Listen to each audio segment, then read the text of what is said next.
In the Rohingya refugee camps of southern Bangladesh, women-only support centers run by volunteers offer a safe space for those who have survived violence during Myanmar's brutal military campaign.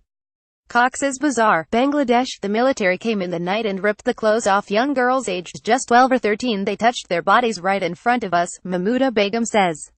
She is explaining why she fled her village in Myanmar's northern Rakhine State. Our women and our girls were not safe. Begum is one of the 600,000 Rohingya Muslims, more than half of them women and girls, who have arrived in southern Bangladesh since August 25, fleeing a brutal military campaign that the United Nations has described as a textbook example of ethnic cleansing. The UN says the majority of female refugees have either experienced or witnessed multiple incidents of assault, rape, gang rape or murder in Myanmar. The sprawling refugee camps offer little solace to those suffering from severe trauma, their narrow streets filled with the cries of hungry children and grieving families. But a derelict house on the outskirts of Shamla, a refugee camp in the Cox's Bazar district, has become a safe haven for victims of gender-based violence.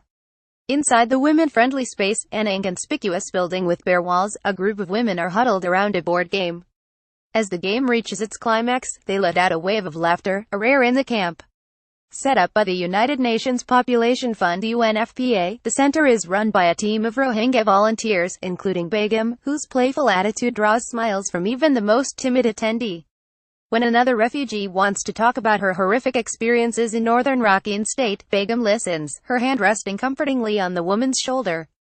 I like this work, Begum tells News Deeply. There are thousands upon thousands of raped women here. They have no other place to go. So when they come here they feel happy.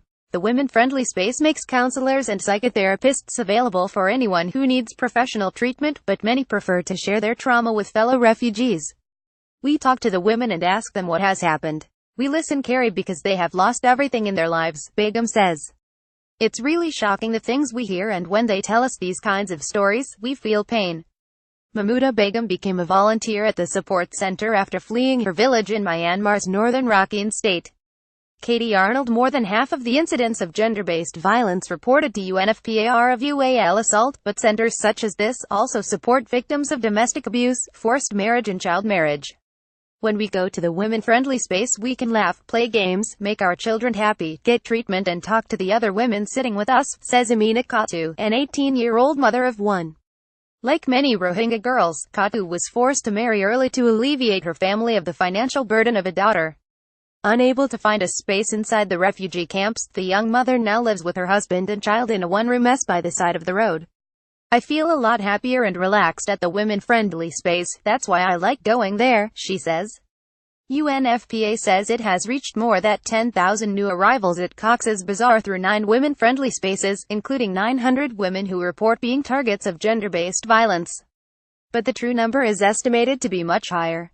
Conservative cultural values prevent many survivors of gender-based violence from seeking help because they are scared that it will bring shame upon their family. We talk to the women and ask them what has happened. We listen carefully because they have lost everything in their lives. To meet the needs of refugee Rohingya women, UNFPA hopes to raise $13.74 million by the end of February 2018. With 3 months left to meet that target, the organization has received only 37% of that money.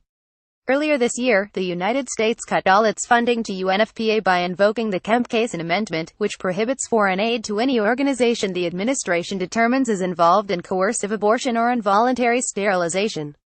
UNFPA refutes the allegation. In 2016, the U.S. contributed $69 million to UNFPA. Now, the organization relies on other governments and private donors for future funding. One of the issues is that people don't automatically think about reproductive or women's health as being an important aspect of an emergency, says Veronica Pedrosa, spokeswoman for UNFPA in Bangladesh.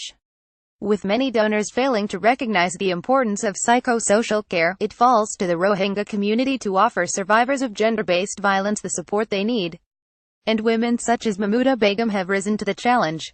Even I don't feel good when I am alone at home, Begum says, as the sun sets on another day at the women-friendly space in Shamla camp. But now that I come here regularly, and more women are joining, I feel happy. This story originally appeared on Women Girls.